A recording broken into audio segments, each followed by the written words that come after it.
MDH biryani મસાલા, પારંપરિક બિરયાનીનો અસલી સ્વાદ. असली मसाले सच MDH. अन्य समाचारों, नौकरी लालचे म्यांमार गયેલા ભારતીય યુવકો ફસાયાના છેલ્લા 20 દિવસથી મ્યાનમારમાં ફસાઈ ગયેલા યુવકોનો એક વિડીયો સામે આવ્યો છે. સાવલીના સાંઢાસાલ ગામનો ગુંજન શાહ પણ મ્યાનમારમાં ફસાયો છે.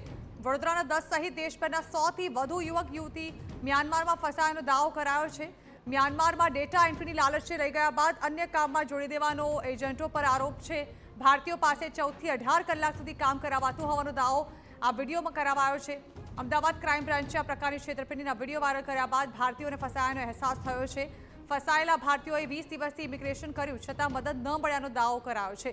કેન્દ્ર સરકાર પાસેથી મદદની ગુહાર લગાવતો એક વિડીયો વાયરલ થઈ રહ્યો છે.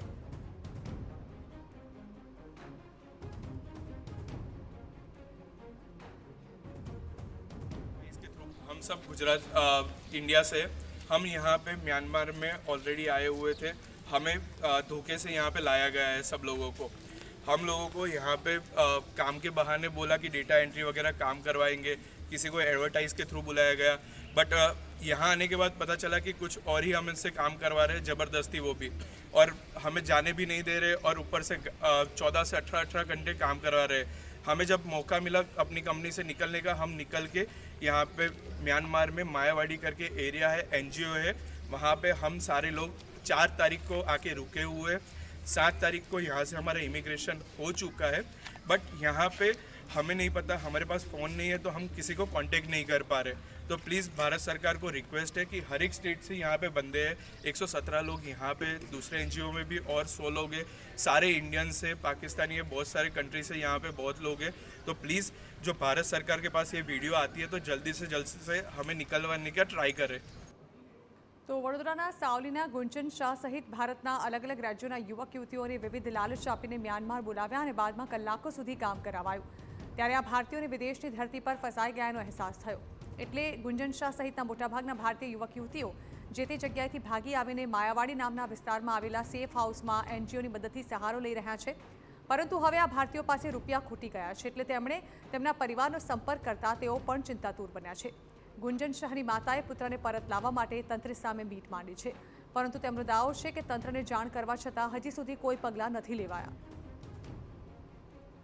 મારો દીકરો ગુંજન થાઈલેન્ડના તાકમાં 4 મહિનાથી ગયો હતો. છેલ્લા 20 દિવસથી અમને કંઈક અજુગતું લાગતા ત્યાંથી નીકળી ગયા છે અને મ્યાનમારે એમની ફાઇલ પણ રિપોર્ટ કરી દીધી છે, જે અમે સરકારશ્રીને સોંપી છે. પણ હજી સુધી એના ઉપર કોઈ એક્શન લેવામાં આવ્યું નથી. 20 દિવસથી મારો છોકરો ઘરે આવવા માગે છે.